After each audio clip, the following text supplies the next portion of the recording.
Bon, on est en direct, vous êtes avec Julien Chapdelaine des Fonds de recherche du Québec. J'ai reçu une invitation aujourd'hui de Madison Reeling, qui est membre du conseil d'administration du Fonds de recherche du Québec Nature et Technologie, mais également étudiante au doctorat là, en physique. Madison, tu me dis, Julien, tu dois venir voir notre terrasse là, incroyable en face de l'Assemblée nationale. Explique-moi un peu le but de ce projet-là.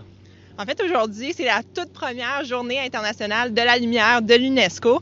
Et à l'occasion de cette journée-là, on voulait faire un projet qui allait rejoindre la science et la société. Donc, on a dû unir nos forces. On n'avait pas toutes les forces en physique pour faire ce qu'on voulait. Donc, on est allé chercher des étudiants en architecture aussi. Donc, on est une équipe interdisciplinaire en physique, optique photonique et aussi du côté de l'architecture où on s'est réunis pour bâtir une grosse plateforme interactive qui allait montrer à la population c'est quoi l'importance de la lumière dans leur vie de tous les jours. Mais parlons-en de ce côté intersectoriel-là, parce que j'ai Antoine Michel, qui est à l'École d'architecture de l'Université Laval. Antoine qui vient apporter vraiment le volet design et architectural à ce projet physique complètement flyé, là. Oui, bien en fait, on a été approché avec une de mes collègues là, pour créer le design de cette installation-là par les étudiants en physique qui avaient, comme Madison l'a expliqué, les limites de leurs compétences s'arrêtaient là. C'est là que j'ai été approché. Puis dans le fond, ce qu'il me communiquait, c'est qu'il voulait vraiment effectuer, c'était dès le départ, il voulait créer quelque chose d'interactif, puis s'éloigner un peu des traditionnelles expériences en boîte de verre où on observe l'expérience, mais on est vraiment contraint au rôle de simple observateur. Alors que là, dans le fond, ce qu'on a fait avec ma collègue, c'est qu'on a vraiment décidé d'augmenter les proportions à l'échelle de l'humain pour que vraiment cette plateforme-là devienne interactive, puis qu'on puisse circuler autour des boîtes, comprendre, se pencher, tourner des leviers, vraiment là, comprendre les effets de perspective, puis tous les effets, justement, tous les effets d'optique puis de physique, là, tous les concepts qu'on voulait apporter à l'intérieur de ces boîtes-là. Fait que c'est ça, l'installation a été divisée en 3 boîtes qui représentent 3 stations, dans chacune desquelles on peut observer différents phénomènes puis c'est ça, interagir avec ces boîtes-là.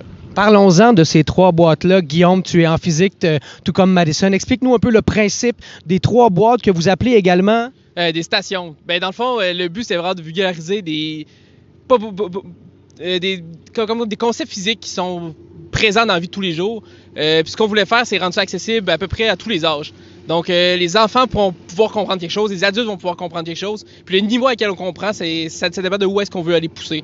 Donc, on a bien entendu des écriteaux un peu comme dans un musée, mais le tout reste, comme Antoine a dit, vraiment interactif. Là. Donc, on peut se déplacer. Le but, c'est qu'on vive les expériences, pas qu'on les voit puis qu'on n'y touche pas, dans le fond.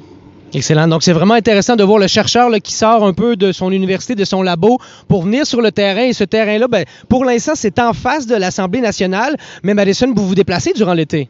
En fait, on va être ici dès aujourd'hui, 16 juin, dès ce soir, du 16 mai jusqu'au 30 juin. Après ça, on va se déplacer au spot, donc la sympathique place ouverte à tous. Et on va être là de son ouverture du 15 juin jusqu'au 25 août, tout l'été. Ouais. C'est un rendez-vous, le spot qui sera à Limoilou, je crois, sur la 5e rue, n'est-ce pas?